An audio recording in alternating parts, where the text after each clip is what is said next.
ఉన్నారు, మహానటులు ఎంతోమంది ఉన్నారు. శోభన్ బాబు గారు, కృష్ణరాజు గారు, కృష్ణ గారు, నాగేశ్వర గారు, అందరూ ఉన్నారు. ఆ టైంలో ఒక కొత్త వాటికి ఛాన్స్ రావడం అనేది ఎంత కష్టం అనేది నేను ప్రత్యేకించి చెప్పక్కల. ఈ రోజుల్లో మాత్రం కానే కాదు. ఆ రోజుల్లో ఏంటి అంటే నా టాలెంట్ ఉంది కదా ఎస్ అని అనుకుంటే కుదరదు బాబు. నీ బిహేవియర్ కూడా దానికి అడిషనల్గా యాడ్ అవ్వాలి. మనం కొంచెం ఏంటంట అని అన్నామనుకోండి, అబ్బో వీడితో ఎక్కడ పడుతున్నా బాబు, వద్దురే బాబు, ఆల్టర్నేటివ్ చూడండిరా అనేలాగా వాళ్ళ మైండ్ సెట్ ఉంటుంది. మనలాంటి నటులు ఎంతోమంది ఉంటారు. బట్ వాళ్ళలో మనం బెస్ట్ ఆప్షన్ అంటే అపార్ట్ ఫ్రమ్ అవర్ హిస్టానిక్ టాలెంట్స్, మనకున్న నైపుణ్యం కంటే కూడా మన వ్యక్తిత్వం కూడా చాలా చాలా ప్రధానమైన పాత్ర వహిస్తుంది. అలాంటి వ్యక్తిత్వాన్ని నమ్ముకుని వాళ్ళ ఆఫీసులకు వెళ్ళి కూర్చుని వాళ్ళతో సత్సంబంధాలు ఏర్పరచుకుని మీలో ఒకడిని అంటూ వాళ్ళకి ఆ నమ్మకం కలిగించి పెట్టి అలా ముందుకు వెళ్తుండేవాడిని. ఎలాగో ఎవాల్వ్ అయ్యాను అంటే నన్ను ఇండస్ట్రీ నాకు చేయూతనిచ్చి ఇండస్ట్రీ నన్ను పైకి ఎదిగేలా చేసింది అనే దానికంటే నన్ను ప్రేక్షకులు ఫస్ట్ వాళ్ళను గుర్తించారు. ఇండస్ట్రీ గుర్తించలేదు, ప్రేక్షకులు గుర్తించారు, ప్రేక్షకులు చేయూతనిచ్చారు. అందుకనే ప్రేక్షకుల పట్ల నాకు ఎప్పుడూ కృతజ్ఞత ఉంటుంది. ఇది మీకు అర్థమయ్యేలాగా తేటతెల్లగా చెప్పాలి అంటే రామారావు గారు ఎగ్జిట్ తర్వాత ఎవరు అంటలో ఇద్దరు ముగ్గురు పోటాపోటీగా నిలబడి ఉన్నప్పుడు లక్ష్మీ ఫిలిం డిస్ట్రిబ్యూటర్స్ అని విజయవాడలో ఉండేవాళ్ళు. అప్పట్లో ఇప్పట్లాగా బయింగ్ అలాంటివి లేవు. ఏరియాల వైజ్ కొనటం సినిమాలు లేవు, బయర్ సిస్టమ్ లేదు, ఓన్లీ డిస్ట్రిబ్యూషన్. అంటే డిస్ట్రిబ్యూటర్ అనేవాళ్ళు బెజవాడ నుంచి వచ్చి ఎవరెవరు ఏ సినిమాలు తీస్తారు, కథలు నచ్చితే కనుక ఆ కథకి ఇంత బడ్జెట్ ఇచ్చేవాళ్ళు. ఆ బడ్జెట్ తోటి సినిమాలు తీసేవాళ్ళు, అందులో లాభాలు ఎంతో మిగుల్చుకొని మిగతా వాళ్ళు డిస్ట్రిబ్యూటర్స్ వాళ్ళు డిస్ట్రిబ్యూట్ చేసుకుని ఆ వచ్చే డబ్బు వాళ్ళు పంచుకునేవాళ్ళు. ఇది సిస్టమ్. ఆ సమయంలో ఒక కథ చెప్పి మేము సో హీరోని మేము అనుకుంటున్నామని ఆ ప్రొడ్యూసర్స్ చెబితే లింగమూర్తి గారని లక్ష్మీ ఫిలిమ్స్ సంబంధించినటువంటి వాళ్ళ CEO ఆయన వచ్చారు. ఓకే, ఎంత ఎక్స్పెక్ట్ చేస్తున్నారు ఆ హీరో మీద? అప్పుడు 25 crores lakhs, సారీ క్రోర్స్ కాదు, ల్యాక్సే. 25 lakhs 30 lakhs, కానీ మాది బడ్జెట్ ఎక్కువ అండి, 50 lakhs పైన అవుతుంది అని. అంటే ఆ హీరో మీద 50 lakhs అంటే మాకు చాలా రిస్క్. చిరంజీవి అని వస్తున్నాడు కదా, అతని మీద అయితే ఇస్తాం అని. ఎందుకు ఇస్తారు, అతను ఏంటి కొత్తగా వస్తున్నాడు కదా అంటే, రావడం ఏంటి, ఖైదీ లాంటి సినిమా చేశాడు.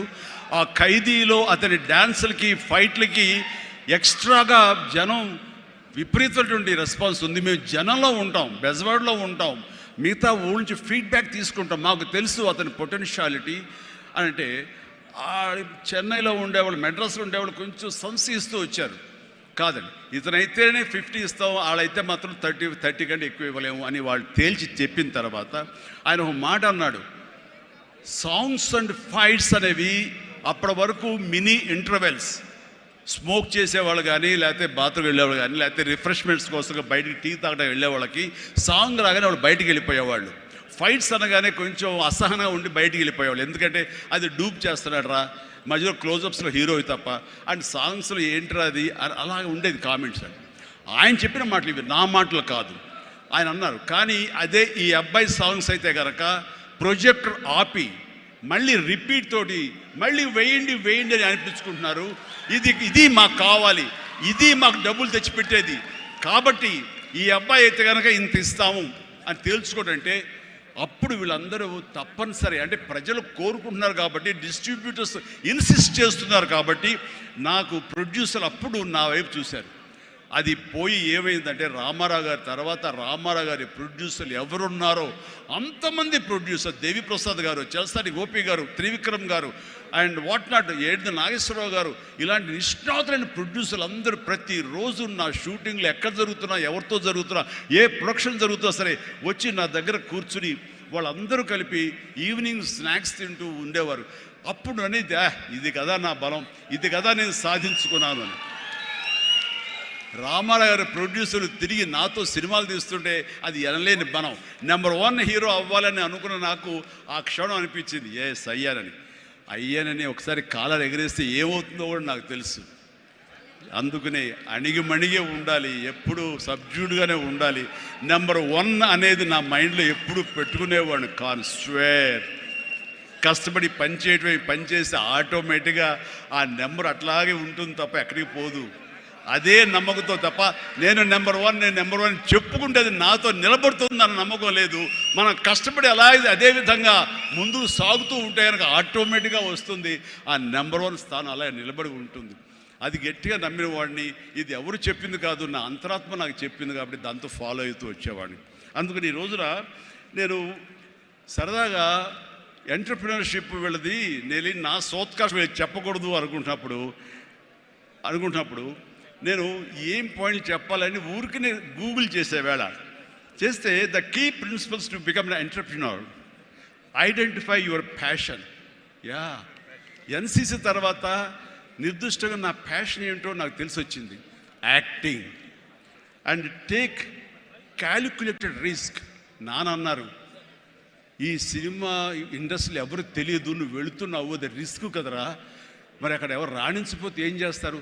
నాన్న రాణించకపోతే ICWAI ఆ కోర్సు చేరతాను ఎగ్మూర్లో, అందులో సైమిల్టేనియస్గా చదువుతాను, టైం వేస్ట్ చేయను అంటూ పగలంతా ఫిలిం ఇన్స్టిట్యూట్, ఈవినింగ్ అయ్యేసరికి ఈ యొక్క ICWI ఎగ్మూర్ అని చెన్నైలో ఉండేది. ఆ ప్రాంతంలో ఆ ఇన్స్టిట్యూట్లో నైట్ కాలేజీ చదివేవాడిని. ఒక 6 months అయిన తర్వాత చాలా కష్టమైపోయేది. నైట్ నిద్ర లేకుండా, పగలేమో ఈ ఫిలిం ఇన్స్టిట్యూట్లో నేను అనుకునేది చేయలేక నెమ్మదిగా నా ఇంట్రెస్ట్ స్ట్రెంగ్తన్ అవుతుంది, నాలో బలమైనటువంటి నమ్మకం ఏర్పడుతుంది, ఖచ్చితంగా రాణించగలన్న బలంతో వేసారంటే దీన్ని తెలియకుండా నేను వదిలేశాను. అది అలాగా. సో ఆ రిస్క్ తీసుకున్నా నేను చెన్నై వెళ్ళి. Set clear achievable goals. Yes, నాకున్న టాలెంట్ డ్యాన్స్ అచీవ్ చేయగలను, నాకు టాలెంట్ ఒరిజినల్ ఫైట్స్ చేయగలను. Yes, I can do that. Performance ఇవ్వగలను. ఆ ఇవ్వటంలో పాటు ఒకే మాస్ అంటే ఎప్పటికైనా బోరు కొడుతుంది. అలా కాదు, అంటే డిఫరెంట్ డైరెక్టర్స్ని నమ్ముకున్నాను నేను, డిఫరెంట్ కథలు నమ్ముకున్నాను. ఒక పక్క నుంచి ఖైదీ సినిమా చేస్తే, మరో పక్క నుంచి నేను మంత్రి గారి వియ్యంకుడు సినిమా చేశాను. College students, young lad, love subject చేశాను. 2 కలిపి ఒక వారంలో రిలీజ్ అయింది. మీరు కావాలంటే గతంలోకి వెళ్ళి ఆ ఖైదీ రిలీజ్, నెక్స్ట్ మంత్రి గారి వియ్యంకుడు చూడండి. 1 week. 2 ఒకటి సూపర్ డూపర్ ఫినామినల్ హిట్, ఒకటి సూపర్ హిట్ అయింది మంత్రి గారి వియ్యంకుడు.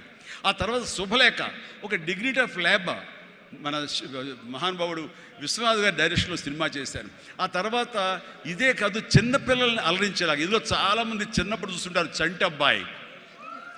ఆ సినిమా ఆ చేసిన ఆ ఫార్స్ కానివ్వండి, స్లాప్స్టిక్ కామెడీ కానివ్వండి, ఇప్పటికీ చాలామంది చెప్తుంటారు. వాళ్ళందరూ IAS ఆఫీసులో వాళ్ళు పెద్దవాళ్ళు అయ్యారు, వాళ్ళందరూ అయినా సరే చెప్తుంటారు.